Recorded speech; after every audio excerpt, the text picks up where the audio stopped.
Here we are at hump day, and you know what that means. No, not uncontrollable humping. God, what's wrong with you? Why would you say that? It's time for this week's drop of horror comics. You perverts. Jeez.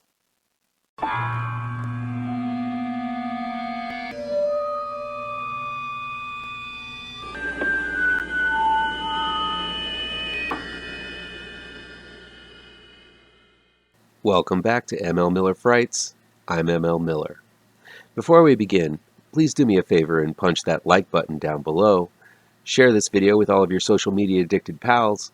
Click subscribe to this channel and ring that bell for notifications.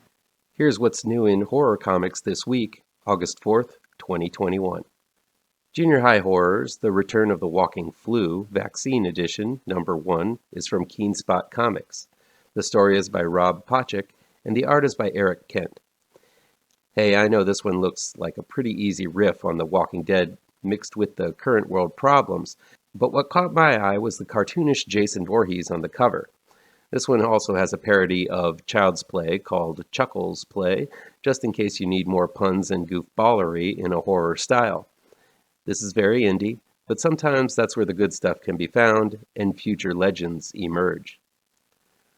Horror Comics number 6 is from Antarctic Press. The story is by Jonathan Chance and Alex DeLuca, with art by Umi Utera, Ron Joseph, and Richard Becky. This issue offers up 3 tales of terror featuring Scottish vampires, diabolical old folks, and a haunted snow-covered bunker. I love these horror anthologies, as books like House of Mystery and Weird Science were the comics that got me into collecting comics in the first place. I'm glad Antarctic Press is continuing this tradition with this series.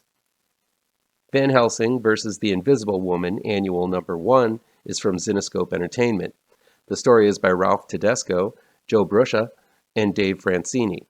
A hot descendant of Van Helsing versus a most likely hot invisible woman, if you could see her, in a 32-page annual spectacular.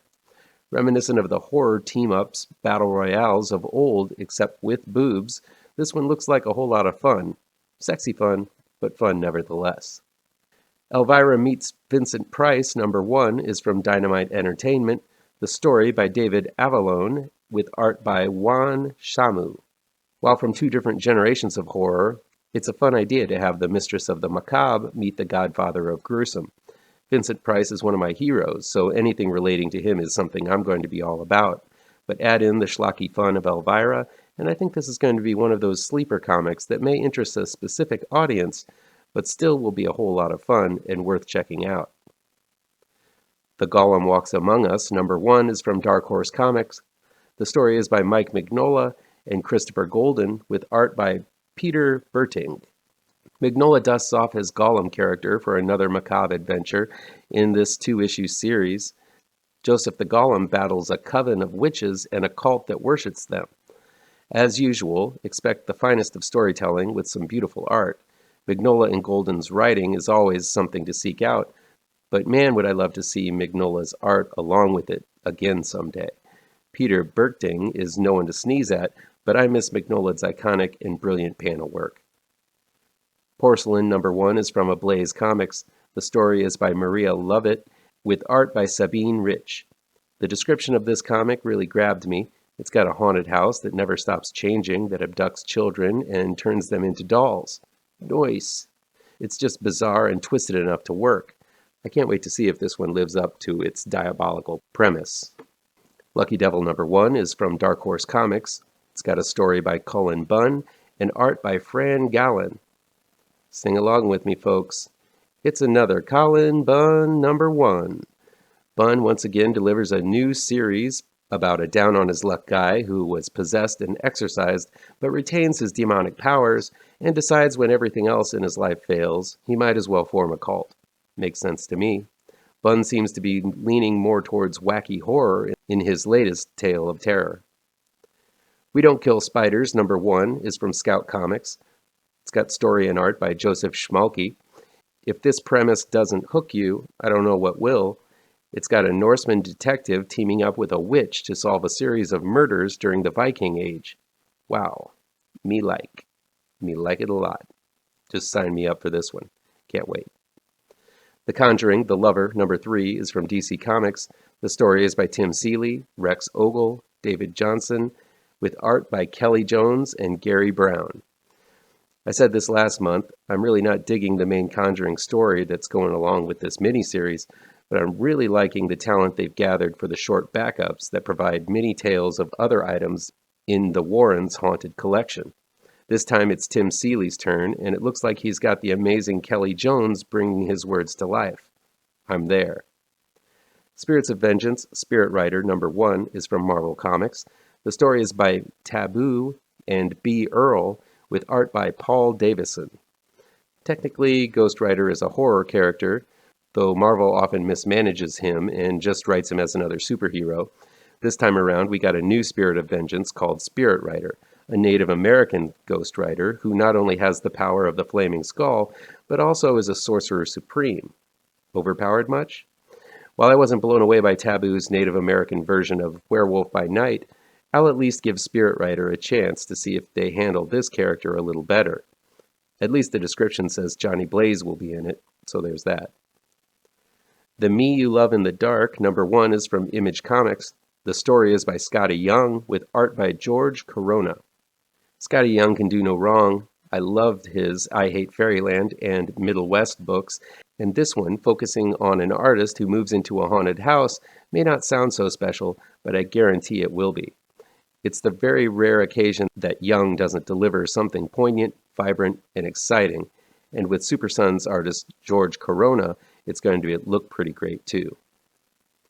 The Nice House on the Lake, #3, is from DC Comics. The story is by James Tynion IV, with art by Alvaro Martinez Bueno.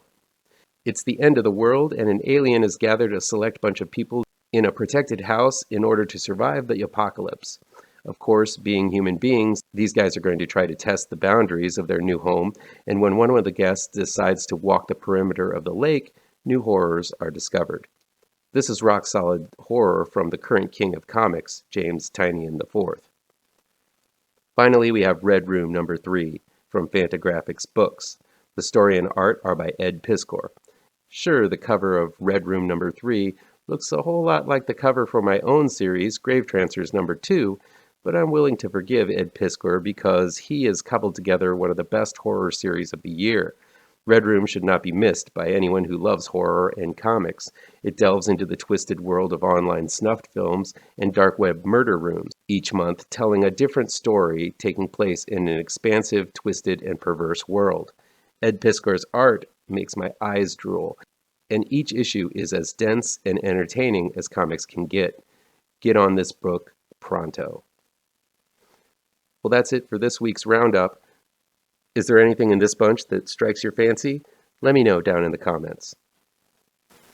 That'll be it for today. Please chime in down below in the comments and let me know how on the nose or mind-numbingly wrong I am, or you can counter with your own review. So guys, you know how YouTube works. I'd love to be able to dedicate more time to this channel. I'm not monetized yet, so if you want to help me out, remember to hit all the pertinent bells and whistles down below. Want some spooky comics to read?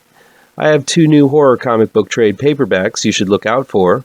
Both Grave Trancers and Pirouette, collecting never-before-published issues, can be found in only the finest of comic book shops. If you're looking for written reviews, you can find them on my website, mlmillerwrites.com. If you really want to show your support, I also have a Patreon page at mlmiller. Look for the link to my Patreon page down below. Thank you so much for your time, and take care.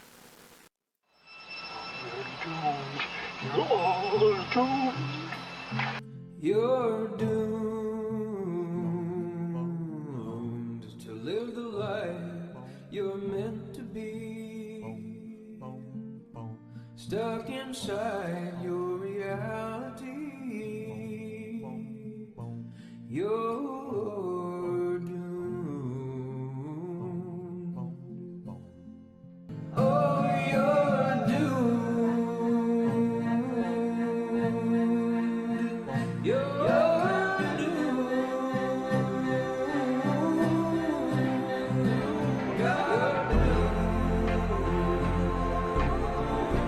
Live the life that you are meant to be. side.